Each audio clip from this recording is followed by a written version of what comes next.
नमस्कार। आज के वीडियो लेक्चर का टॉपिक है अमेरिका का राष्ट्रपति। जब हम अमेरिका के राष्ट्रपति के बारे में विचार विमर्श करते हैं तो हम इसका अध्ययन दो बिंदुओं के या दो टॉपिक्स के आधार पर करते हैं। एक तो हम सबसे पहले अमेरिका के राष्ट्रपति की जो निर्वाचन पद्धति है उसके ऊपर विचार विमर्श करते हैं। बाद में हम यह देखने का प्रयास करेंगे कि अमेरिका के राष्ट्रपति की क्या क्या शक्तियां हैं, उसके क्या क्या कार्य हैं और वर्तमान समय में उनमें क्या बढ़ोतरी हो रही है या फिर कमी हो रही है। तो इन बिंदुओं के अंतर्गत हम अमेरिका के राष्ट्रपति पद पर विचार विमर्श करते हैं और उसको समझने का प्रयास करते हैं। तो अमेरिका के राष्ट्रपति पद को लेकर सबसे पहले हम देखेंगे कि वहाँ के संविधान में क्या क्या प्रावधान रखे गए हैं। उसके बाद में हम उसकी निर्वाचन पद्धति के बारे में विचार विमर्श करेंगे। तो अमेरिका में राष्ट्रपति पद को लेकर अमेरिकी संविधान में जो प्रावधान रखे गए हैं वो इस प्रकार हैं। अमेरिका के संविधान के अनुच्छेद 2 में लिखा गया है कि अमेरिका की कार्यपालिका शक्ति एक राष्ट्रपति में निहित होगी। तो इस प्रकार अमेरिका में समस्त कार्यपालिका शक्ति राष्ट्रपति में निहित मानी गई है संविधान के अनुच्छेद 2 के अनुसार। और हमें यह भी पता है कि अमेरिका में अध्यक्षात्मक शासन प्रणाली अपनाई गई है और अध्यक्षात्मक शासन प्रणाली की यह विशेषता होती है कि वह जो राज्य का अध्यक्ष होता है और शासन का अध्यक्ष होता है एक ही व्यक्ति होता है और वही समस्त शक्तियों का उपभोग करता है। तो ये तो अमेरिका के राष्ट्रपति का वहाँ के संविधान में जो प्रावधान थे उन पर विचार विमर्श था। अब हम देखते हैं कि अमेरिका में राष्ट्रपति पद के लिए न्यूनतम योग्यताएं क्या क्या होनी चाहिए। तो राष्ट्रपति पद की योग्यताओं का उल्लेख संविधान के अनुच्छेद 2 की उपधारा 1 में किया गया है, जिसमें यह कहा गया है कि राष्ट्रपति पद के लिए वही व्यक्ति पात्र होगा जो संयुक्त राज्य अमेरिका का जन्मजात नागरिक हो। पहली योग्यता तो कि वह संयुक्त राज्य अमेरिका का क्या होना चाहिए, जन्मजात नागरिक होना चाहिए। दूसरी जो उसकी न्यूनतम योग्यता है वो ये है कि उसकी आयु कम से कम 35 वर्ष से कम न हो। तीसरा, वह संयुक्त राज्य अमेरिका का कम से कम 14 वर्ष तक निवासी रहा हो, यानी उसे लगातार 14 वर्ष तक अमेरिका में निवासरत होना चाहिए। इस प्रकार ये कुछ न्यूनतम योग्यताएं हैं जिनको प्रत्येक नागरिक को फुलफिल करनी होती हैं, तभी वह अमेरिका का राष्ट्रपति निर्वाचित हो सकता है। अमेरिका के राष्ट्रपति को कुछ मामलों में अन्य देशों के कार्यपालिका प्रधानों की भांति उन्मुक्तियां प्रदान की गई हैं। हालांकि इसके बारे में संविधान में कुछ नहीं लिखा गया, लेकिन परंपरा के अनुसार उसे किसी भी अपराध के आरोप में गिरफ्तार नहीं किया जा सकता। उसके विरुद्ध परमादेश और आदेश भी जारी नहीं किए जा सकते और उसे किसी न्यायालय में साक्षी के रूप में नहीं बुलाया जा सकता। हालांकि यदि उन पर महाभियोग चलता है तो सीनेट में उनको बुलाया जा सकता है। यह राष्ट्रपति की स्वेच्छा पर निर्भर करता है कि वह न्यायालय में साक्षी के रूप में उपस्थित हो या नहीं हो। तो इस प्रकार अमेरिका के राष्ट्रपति को कुछ उन्मुक्तियां प्राप्त हैं। यदि हम अमेरिका के राष्ट्रपति के कार्यकाल की बात करें तो संविधान की अनुच्छेद 2 की उपधारा 1 में यह निश्चित किया गया है कि राष्ट्रपति का कार्यकाल 4 वर्ष का होगा और पुनर्निर्वाचन पर कोई प्रतिबंध नहीं होगा। प्रथम जो राष्ट्रपति थे वाशिंगटन ने यह परंपरा स्थापित की थी कि कोई व्यक्ति 2 बार से अधिक राष्ट्रपति पद धारण न करे। लेकिन कुछ उदाहरणों के द्वारा हम देखें तो इस परंपरा का उल्लंघन हुआ है। लेकिन 1951 में अमेरिकी संविधान में 22वां संशोधन किया गया और इस 22वें संशोधन के द्वारा एक ही व्यक्ति तीसरी बार राष्ट्रपति पद पर नहीं चुना जा सकता। तो कुल मिला के एक व्यक्ति केवल 2 बार ही अमेरिका का राष्ट्रपति बन सकता है। अब यदि हम राष्ट्रपति के निर्वाचन के बारे में विचार विमर्श करें तो ब्रिटिश राजनीति का जो आकर्षक तत्व सम्राट का पद और व्यक्तित्व है, वहीं अमेरिका में सर्वाधिक जो आकर्षक पद है वो अमेरिका का राष्ट्रपति का निर्वाचन है। राष्ट्रपति के निर्वाचन की प्रक्रिया पर अमेरिकी संविधान में बहुत अधिक मतभेद था।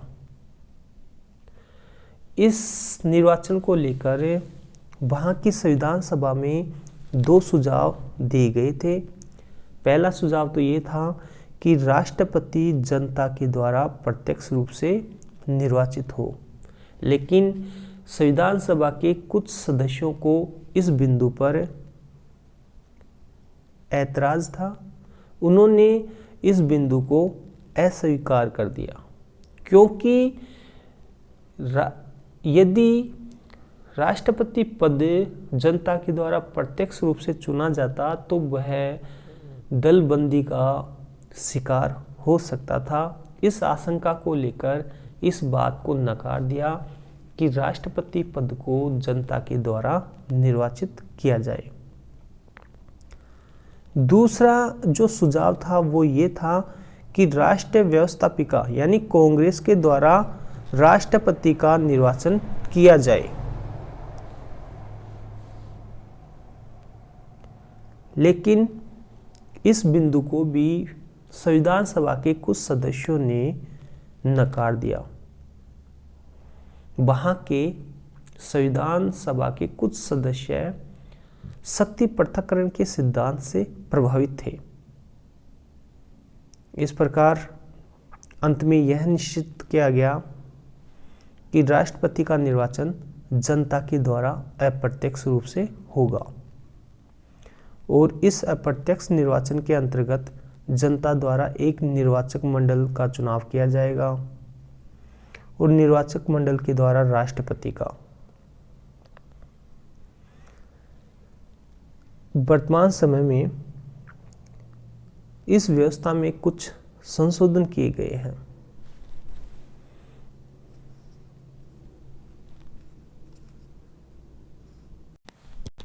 संविधान निर्माताओं के द्वारा जो अमेरिकी राष्ट्रपति के निर्वाचन की जो पद्धति अपनाई गई थी, उनसे यह आशा की गई थी कि राष्ट्रपति का निर्वाचन शांत वातावरण में संभव हो सकेगा।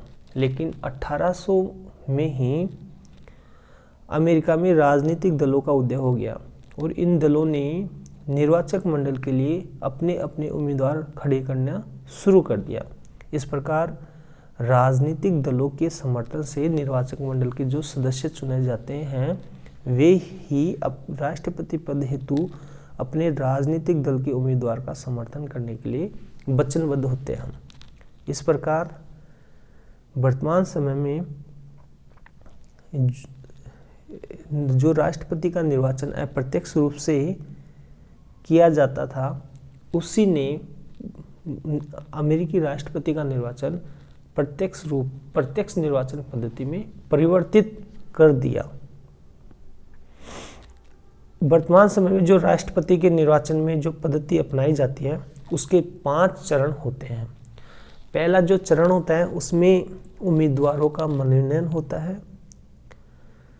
राष्ट्रपति निर्वाचन का जो प्रथम चरण होता है उसमें विविध जो राजनीतिक दल हैं राष्ट्रपति पद के उम्मीदवारों का मनोनयन करते हैं।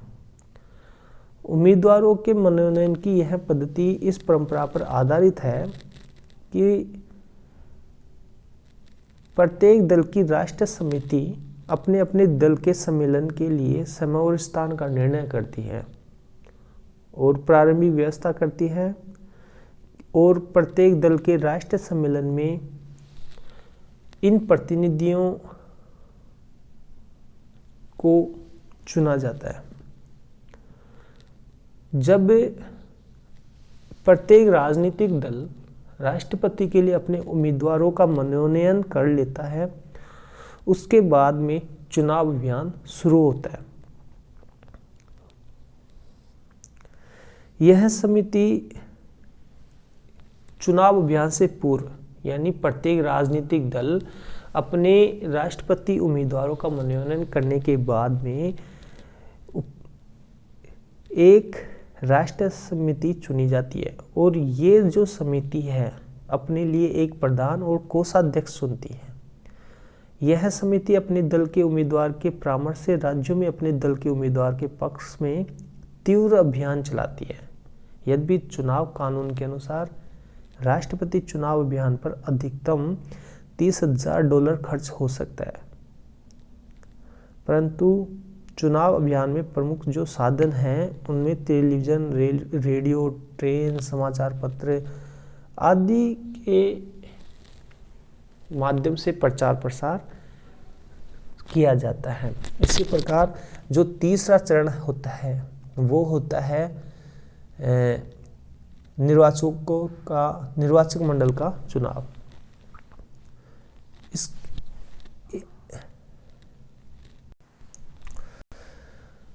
चुनाव अभियान के बाद में दोनों ही दलों के द्वारा निर्वाचक मंडल के लिए अपने उम्मीदवार खड़े किए जाते हैं, यानी निर्वाचक मंडल के लिए अपने उम्मीदवारों का मनोनयन किया जाता है। निर्वाचक मंडल के उन उम्मीदवारों को शपथ लेनी होती है कि चुने जाने पर वे राष्ट्रपति और उपराष्ट्रपति के चुनाव में अपने ही दल के उम्मीदवार को मत देंगे। इसी प्रकार 23वें संविधान संशोधन में अब निर्वाचक मंडल के सदस्यों की संख्या 538 हो गई है, और निर्वाचक मंडल का चुनाव लीप वर्ष या चुनाव वर्ष नवंबर के महीने के पहले मंगलवार को सरकार द्वारा निर्धारित अन्य किसी तिथि को होता है। निर्वाचकों को प्रत्यक्ष रूप से मतदाताओं के द्वारा चुना जाता है। निर्वाचकों के चुनाव और अन्य चुनावों में किन व्यक्तियों को मत देने का अधिकार होगा, इस संबंध में 1970 में मतदान अधिकार अधिनियम में संशोधन किया।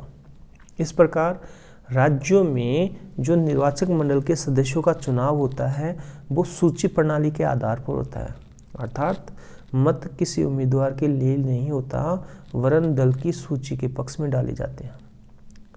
राजनीतिक दलों के कार्यकर्ता निर्वाचक मंडल का चुनाव लड़ते हैं, और ज़्यादातर राज्यों में जिला और राज्य स्तरीय पार्टियां सम्मेलनों में निर्वाचक मंडल के उम्मीदवारों का मनोनयन होता है।